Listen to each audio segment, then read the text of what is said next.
Hola, buenas tardes, Liz. ¿Qué tal? Bien, ¿ustedes? Buenas tardes, Lick. Muy bien. ¿Cómo se han portado? ¿Tranquilos?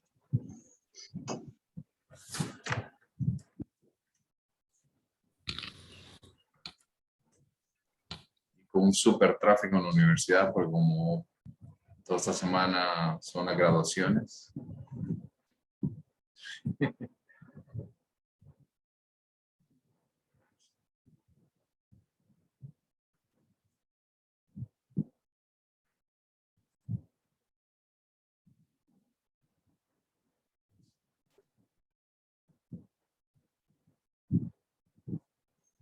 Ok. ¿Qué ha pasado con el resto de sus compañeros? ¿Estaban dormidos o qué? ¿Qué será?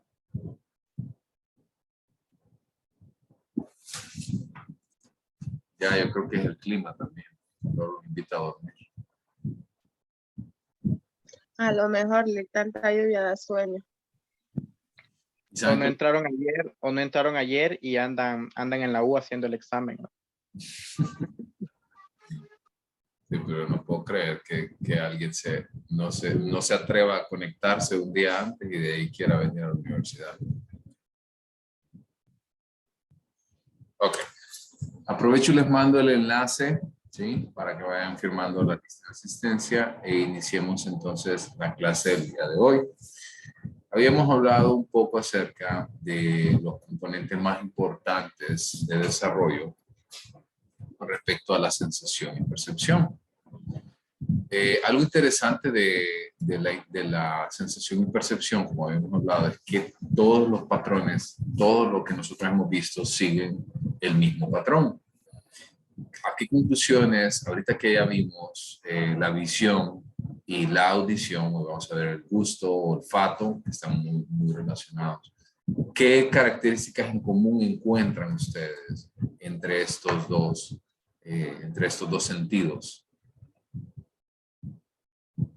¿Qué conclusión llega?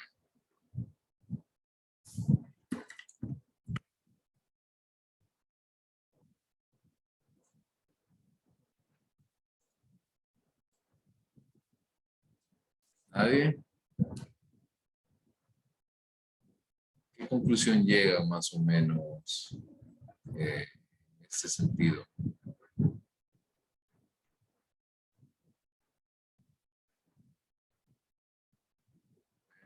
Sí, sí.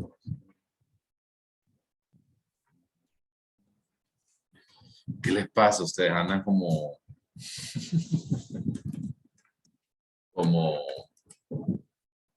que no les ha amanecido hoy todavía.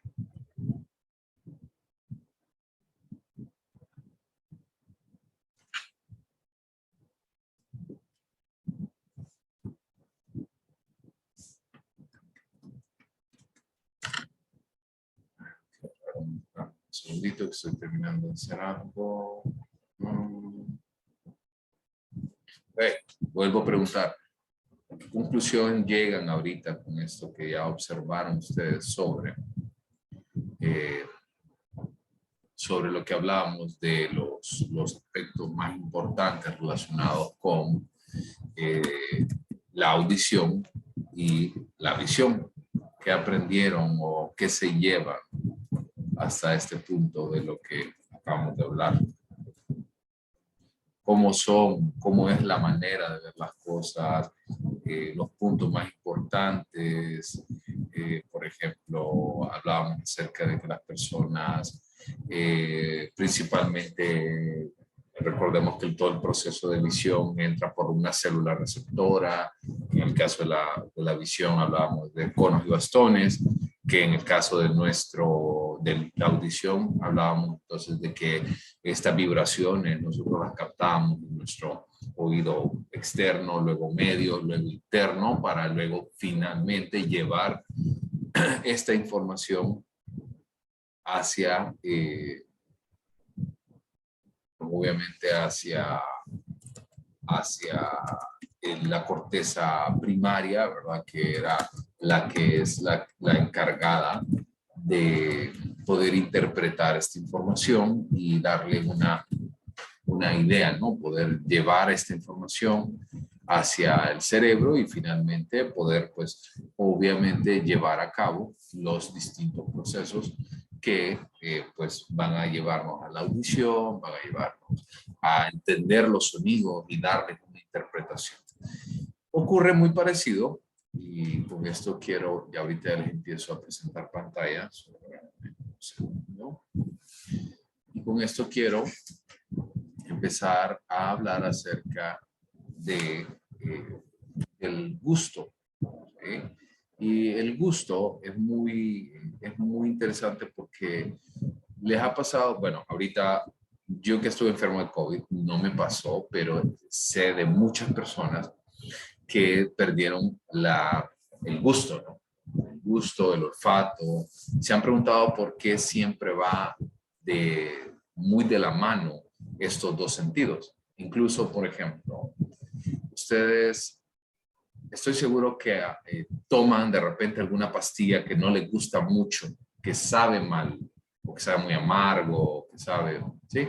Alguien está haciéndolo ahorita, esté tomando una pastilla o un medicamento, un jarabe, que de repente no le gusta como sabe. O les ha pasado cuando toman agua y ustedes dicen, esta agua no sabe como el agua que regularmente tomo. Entonces, quiero que hagan un experimento para la próxima vez.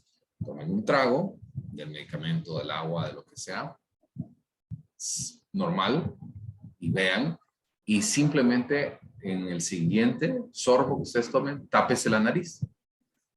Tápese la nariz y me cuenta cómo le va. Porque lo interesante de estos dos, y empiezo a compartir ahorita pantalla, lo interesante de estos dos aspectos, el gusto y el olfato, es que están muy de cerca. ¿Están viendo pantalla completa? Sí, Lick. Gracias. Ok. Si quieren, ahora ya podemos ir apagando pantalla, su cámara. Okay. Entonces, vean, debemos de entender que el gusto es una combinación, lo que les decía, es una combinación compleja, no solamente, ¿verdad?, del gusto, sino también del olfato. Muchos de los sabores que nosotros entendemos están compuestos de olores. Y las células receptoras del gusto, estas se encuentran en las papilas gustativas, obviamente en la lengua. Por ende, cuando nosotros comemos, si ya determinamos que en el caso de la visión, la luz, ¿verdad?, es eso, ¿verdad?, las imágenes, los colores son luz, en el caso del sonido son vibraciones, pues la comida o los sabores que nosotros experimentamos son sustancias químicas. Y estas sustancias químicas lo que hacen es que se van a disolver cuando entran en contacto con la saliva. Y esto es lo que nosotros interpretamos como los distintos sabores. ¿Ok? Vamos entonces desde lo más amplio, ¿sí? La lengua.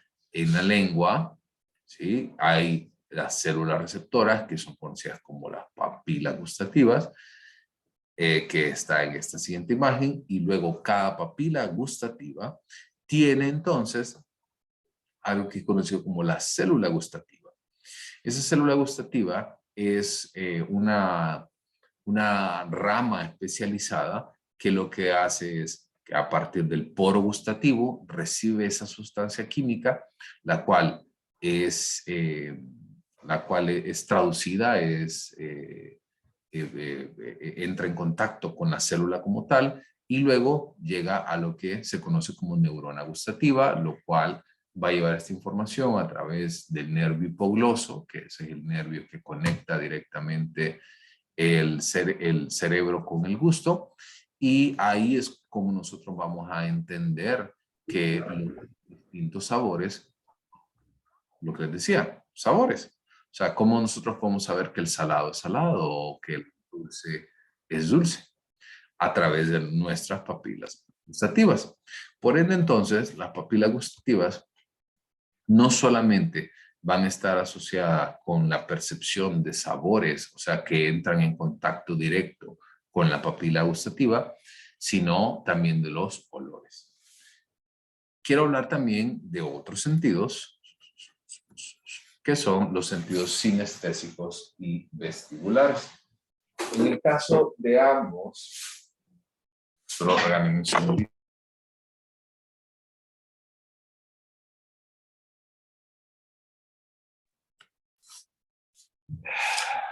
Les decía que en el caso de estos, esto relacionado con la forma en la que nosotros percibimos olfato, ¿verdad? Está asociado tanto con lo que nosotros olemos, pero también con lo que entra en contacto con nuestro cerebro, con nuestra boca, nuestras papilas gustativas.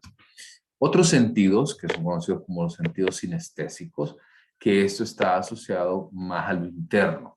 ¿Okay? Por ejemplo, si yo le pido a usted que mueva un brazo, usted lo puede mover. Es muy fácil de hacerlo, porque simplemente sigue una orden. En el caso de o una postura o cuando usted tensa un músculo o una articulación. Y eso es un sentido, como les digo, sinestésico. O sea, es una conciencia de lo que ocurre a lo interno de nuestro cuerpo. Existen algunos que son conocidos como receptores de estiramiento, que lo que hace es que nuestros músculos tienen solo dos opciones. Los músculos se pueden estirar o se pueden contraer. Cuando están en un estado de estiramiento, están en un estado de relajación.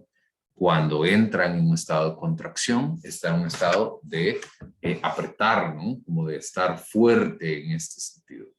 Por ejemplo, hagamos una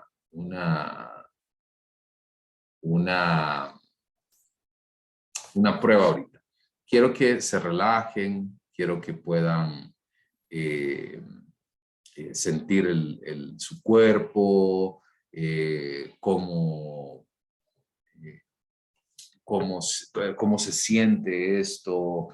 Quiero que sientan en cada uno de sus cuerpos. Por ejemplo, enfóquense en el bíceps. Todos saben cuál es el bíceps, ¿verdad? Es el músculo del brazo. Entonces, ahorita está en un estado de estiramiento, un estado de relajación. Y ahora quiero que hagan una flexión, como cuando ustedes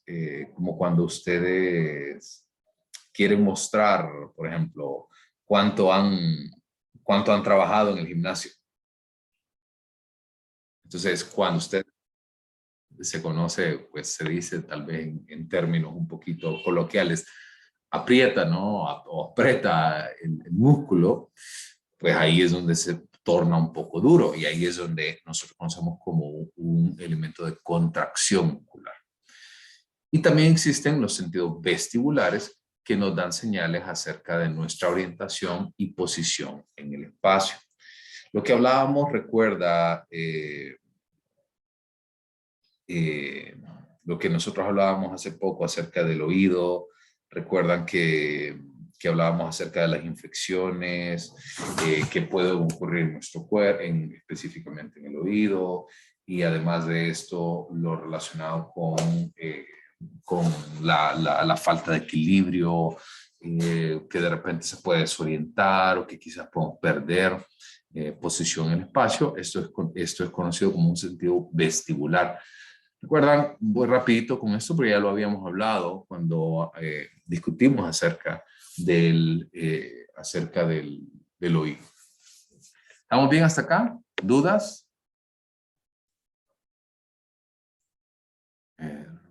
¿Dudas, Ernesto? Todo bien, Link. ¿Todo bien? ¿Todo bien, Margeli? ¿Todo bien?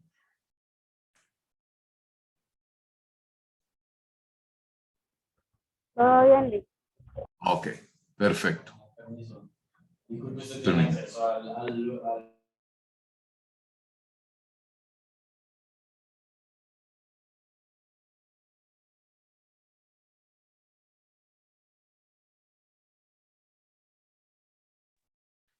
Ok, ahora pasemos entonces al siguiente punto, que son, hablando ahora de lo que ocurre a lo externo. Ahorita hablamos a nivel interno con los sentidos vestibulares, pero ahora también hablemos de lo que ocurre a nivel externo.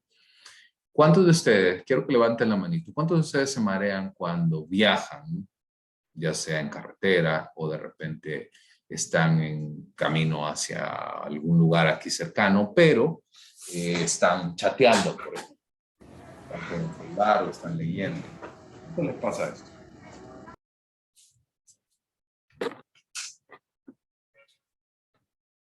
Soani. Solo Soani. Soani, a ver, pregunta. ¿En qué momento ocurre esto con más frecuencia para usted? ¿Cuando va un viaje largo o cuando va un viaje corto? No, sea largo o sea corto, siempre tengo esa sensación. ¿Y cómo se le quita? Dejar de verlo y tomando aire. Ok, muy bien. Pregunta. Además de esto, ¿verdad? De dejar de ver, por ejemplo,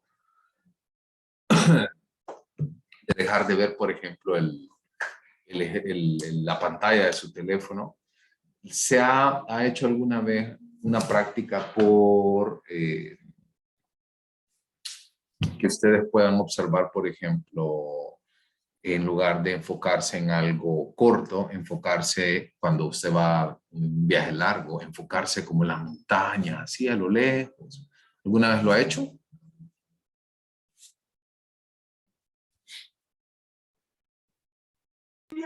No, Lick, eso sí no. Okay. ¿Alguien lo ha hecho? Mire, a mí me pasaba de que cuando iba en tren, cuando yo iba como viendo para el sentido contrario, no sé si me entiende, del que va el tren, sí me mareaba. Entonces lo que hacía es que dejaba de enfocarme en la ventana y mejor miraba el asiento. Entonces así ya sentía que no me mareaba. Perfecto. Ok. Pues yo, Lick, Leti, adelante. lo que hago es, por ejemplo, concentrarme en otra cosa, por ejemplo, o ir comiendo o bebiendo para que no me peguen ganas de arrojar. Ok, por ejemplo, esa es otra manera. Por ejemplo, hay personas que mastican chicles y se le quita el mareo. Margie también había visto que levantó la mano. Yo nunca me mareo, pero siempre voy como enfocada en la naturaleza, digamos, en el cielo, los árboles. Ok, muy bien. Y yo considero que realmente esto es algo valioso. Y es todo lo que ustedes me acaban de compartir es algo importante. Porque vean, los órganos vestibulares están exactamente ubicados en el mismo lugar, ¿verdad? En nuestro oído. Pero ocurre algo que cuando nosotros, o por ejemplo, cuando estaban pequeños, recuerdan que daban vuelta, hasta que llegaba un momento que se mareaban, perdían el equilibrio y daban ganas de vomitar. ¿Recuerdan eso también? Sí. Sí, incluso yo a veces lo hago con mi sobrino y sí. Exactamente. Entonces, esto que yo les acabo de decir es porque nuestro sistema vestibular, que está ubicado en nuestro oído interno, cuando se desplaza, ¿sí? Por ejemplo, en el caso de dar vuelta, se desplaza, sufre un desplazamiento y por eso es que nosotros sentimos esa sensación de desequilibrio. Y por eso el cuerpo responde mareándose, que es como una manera de advertirle, ¿okay?, a nuestro cuerpo de que, hey, para lo que estás haciendo, porque puede ocurrir en algún momento, si esta situación continúa, que las tres estructuras, recuerdan el estribo, el yunque y el martillo, pueden llegar a desprenderse del oído y finalmente causar un daño irreversible o que deba de entrar a cirugía. Entonces, el mareo es una forma, ahorita de lo que hablábamos, que recibe información visual, ¿sí? Porque ahorita lo que hablábamos, en el caso de dar vueltas, vuelta, es una información visual demasiado rápida, demasiado fuerte, ¿ok? Y por ende el cuerpo responde mareándose y pidiendo que se reduzca. Y también ocurre lo mismo cuando nosotros viajamos, lo que les decía. Si usted lee, por ejemplo, constantemente o verifica qué es lo que está usted observando o qué es lo que está haciendo en cada uno de estos componentes, lo que ocurre es que el cuerpo va a enfocarse tanto en esto que todo lo que ocurre alrededor parece que ocurre tan rápido que de nuevo le empieza a enviar el mensaje a su cerebro: hey, me mareé, para, baja lo que estás haciendo. ¿Génesis? Lick, yo tengo una pregunta. Cuando, por ejemplo, usted está sentado por algo de tiempo y se para, que no mira como oscuro por unos ratitos, ¿a qué se debe? Ah, que le aparecen como unas manchitas. Sí, eso exactamente. Como en el campo visual. Sí. A mí me pasa lo mismo, pero yo lo que es que me mareo, entonces por eso tiendo a sentarme. ¿Será que se levanta uno muy, muy rápido? Sí, uno es eso. Y dos, lo otro que ocurre también, es que no hay suficiente irrigación sanguínea en todo el cuerpo. Es como, imagínense que usted está sentado por mucho tiempo, ¿ok? Entonces, su cuerpo, ¿verdad? Irriga sangre a los lugares donde tiene que llevarlo. Y si usted hace un cambio brusco de posición, puede llegar a marearse o puede llegar a aparecer como estas manchitas, porque lo que ocurre es que no llega suficiente oxígeno a todo el cuerpo. ¿Ok? Como por ejemplo, ya le voy a dar la palabra a Margie. Por ejemplo, ¿les ha pasado que ustedes están dormidos y en lo que ustedes están dormidos se levantan y se levantan como asustados, como desajustados, que no saben dónde están, ni quién son, ni dónde están, si durmieron 1 hora o 10? ¿Sí? Y eso se debe porque no está irrigando suficiente sangre al cuerpo, porque estamos en un estado de reposo. Y cuando se levanta entonces de manera abrupta principalmente, no está llegando suficiente oxígeno al cuerpo y por ende da esa respuesta. Lick. ¿Queda claro? Antes de dar la palabra a Margie y Leti, ¿queda claro esto? Sí, Lick. Sí, Lick. Super. Leti, adelante y después Margie. Pasa lo mismo, Lick, cuando uno siente como que está dormido y de repente siente como que se cae y se despierta de un solo. No, No sé si... ese tiene que ver con, sí tiene que ver con una forma de ver de oxigenación en general, pero eso es porque hay como un pequeño momento que el cuerpo como que responde, como le dice: hey, no estoy recibiendo suficiente oxígeno, necesito que te despertes, y eso, como ese susto que se cae, como que se está cayendo o algo así, es como una forma de decirle al cuerpo que se levante. ¿No bien, Margie? A mí me pasa que estoy parada en un solo lugar haciendo algo en específico por mucho tiempo y de repente se me nubla la vista y no veo bien, pero no me mareo, solo se me nubla la vista. ¿Se debe a lo mismo? Sí, exactamente. Más por ahí, por ejemplo, para los que usamos lentes, por ejemplo. Yo sé que usted usa lentes, hay varios que usan lentes por acá. Más para los que usan lentes porque hay una fatiga ocular muy fuerte y el cuerpo lo percibe como un acto de agresión por así decirlo. ¿Ok? ¿Vamos bien? ¿Se entendió por acá? Sí. Muy bien. Pasemos entonces ahora al último sentido, que son los sentidos de la piel, los sentidos cutáneos, que son los más extensos, porque en el caso de los, por ejemplo, la visión se ubica obviamente en nuestro cuerpo, ¿no? En nuestros ojos. En el caso del gusto, pues obviamente está asociado con la boca, ¿no? La boca, el olfato con la nariz. Pero en el caso de la piel, los receptores están en todas partes, desde la punta de los dedos del pie hasta el cráneo. Y en cada uno de ellos hay sensores, ¿verdad? Por así decirlo, como sensores, que son las células receptoras, que van a trabajar, ¿verdad? O van a identificar tres aspectos importantes, que es la presión, la temperatura y el dolor. ¿A qué me refiero con presión? Me refiero con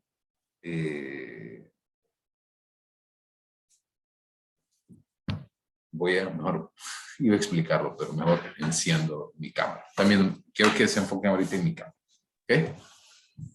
Lo voy a hacer con mi mano porque es lo más fácil, ¿no? Entonces, vean, aquí hay células receptoras, ¿no? Esto que yo estoy sintiendo, esto es presión. Simplemente, o sea, no tengo que apretar para decir que es presión, no. Esto es presión. El colocar una mano sobre otra, eso es presión. Obviamente, en el caso de la temperatura, obviamente también hay variaciones, tanto a nivel hacia arriba, en el caso de calor, o sea, que aumente la temperatura, o que disminuya la temperatura también. Por ende, eso quiere decir de que haya frío. Y finalmente, dolor. En el caso del dolor, va a depender mucho de la forma en la que nosotros nos acostumbramos a estas actividades. ¿Carlos? No, lo siento, Lick. Perdón. Ok, entonces.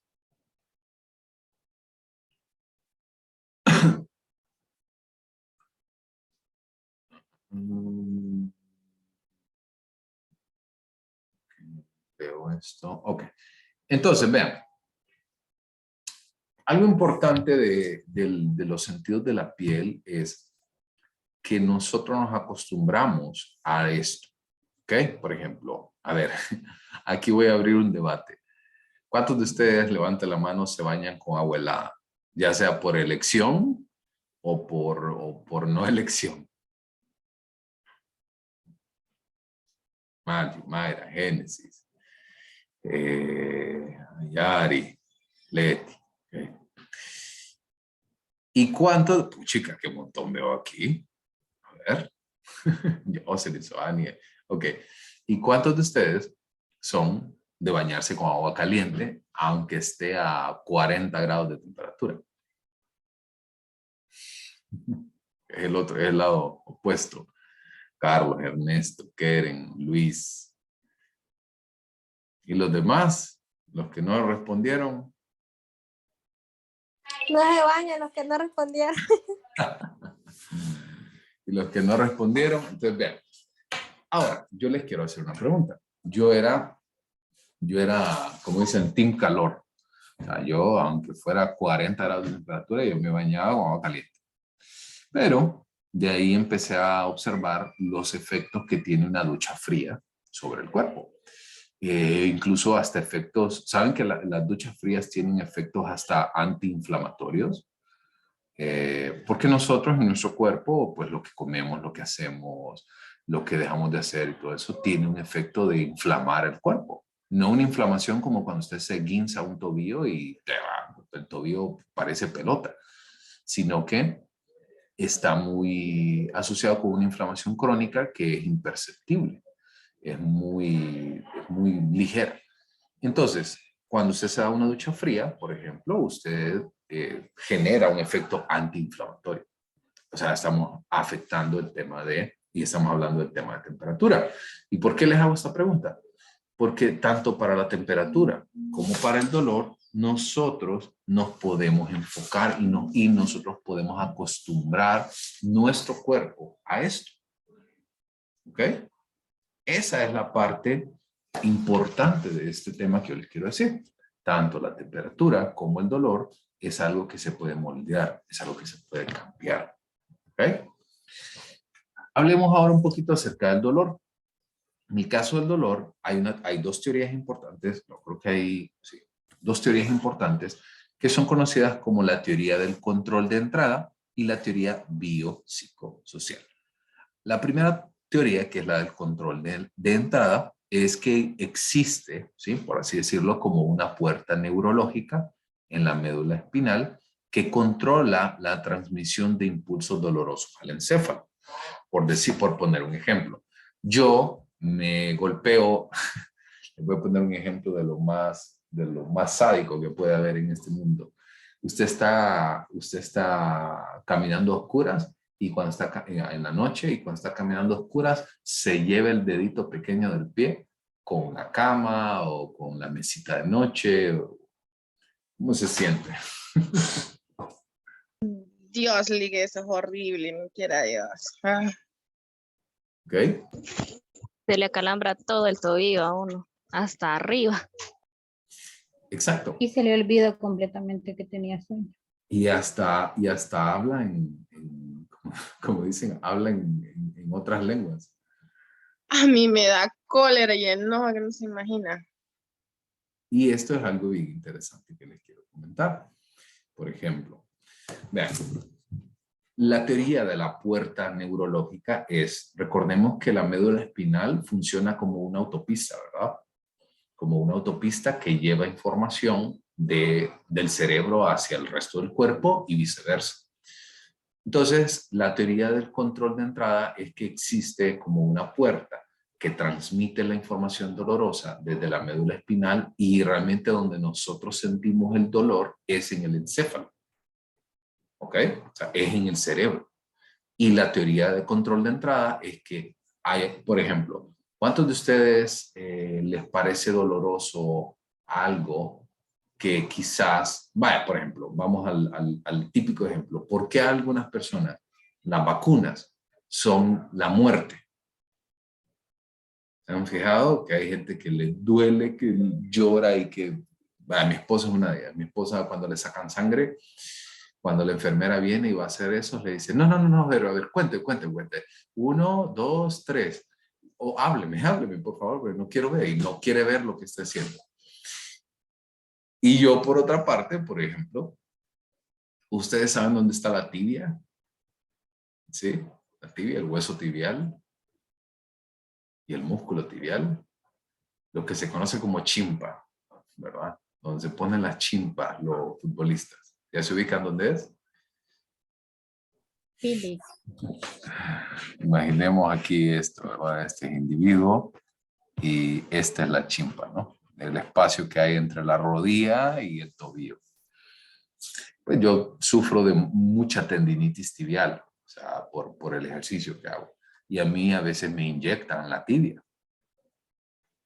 Me inyectan 4 o 5 veces cada tibia, de cada lado. Y la doctora me queda viendo y me dice, puchica, usted es de esas personas raras, me dice que no le hacen nada a las inyecciones. Y le digo yo, no sé, la verdad es que cada persona es muy diferente. Entonces, la teoría habla de eso, de que la puerta neurológica es lo que hace diferente el que alguien sienta un estímulo doloroso y otra persona no lo sienta. Dependiendo de qué tan grande es esa puerta, entre comillas, o qué tan abierta o qué tan cerrada está. ¿Se entiende? Sí. ¿Todos claros?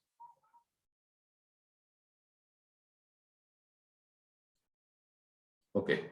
Y voy entonces al último punto, que es la segunda teoría, que es la teoría biopsicosocial, en la cual sostiene que el dolor como tal no es algo solamente neurológico, sino que tiene que ver lo biológico, o sea, lo neurológico que acabamos de hablar, pero también tiene mucho que ver con lo psicológico, por ejemplo, experiencias previas. Probablemente personas que tienen miedo a las vacunas porque quizás han tenido experiencias malas antes de esta. ¿A alguien le ha pasado esto?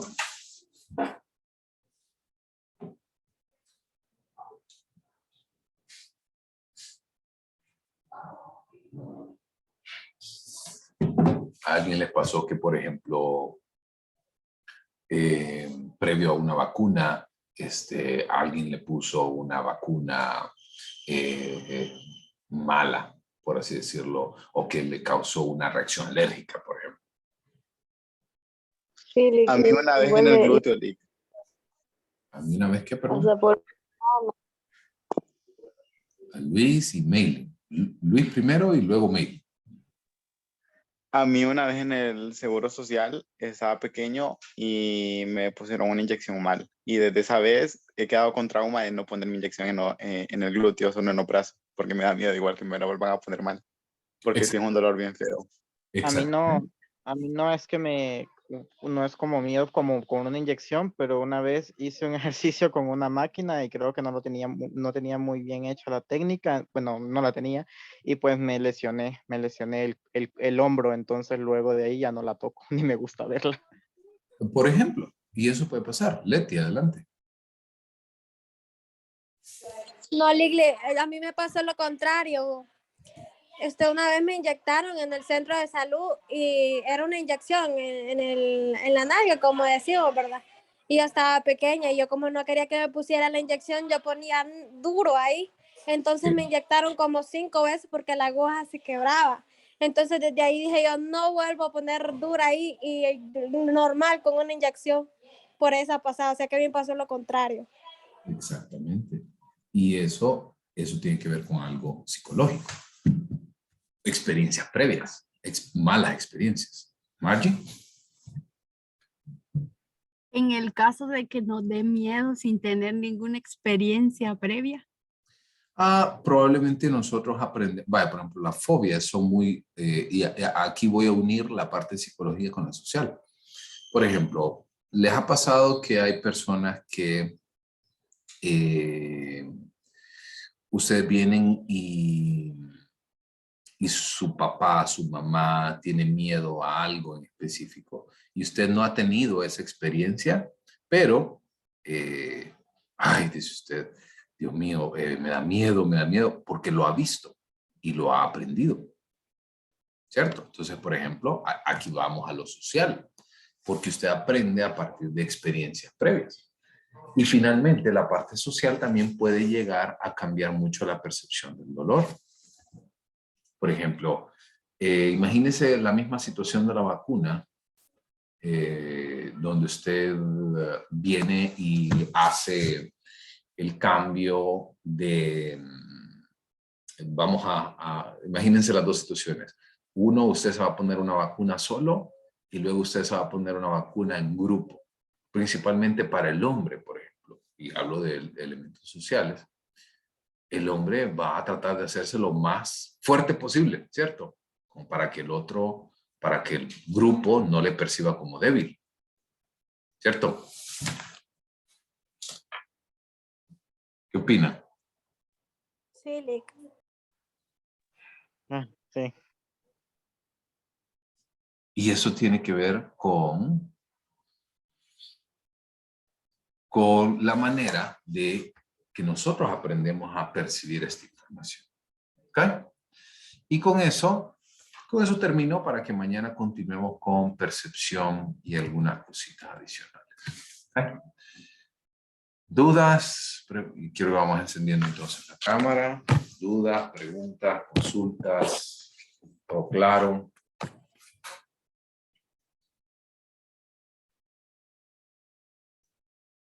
Todo bien. Ok, muy bien. Entonces, si no hay más dudas, nos veremos el día de mañana. Recuerden, mañana la idea es que ustedes traigan dudas, ¿no? O sea, para preguntarme cualquier cosa. Yo creo que tal vez lo podemos evacuar el tema en la primera media hora, más o menos. Y luego ya el día viernes, recuerden que tenemos entonces nuestro examen. ¿Ok? Gracias, pórtense bien y nos vemos mañana. Feliz día. Gracias, Lick. Feliz tarde. Gracias.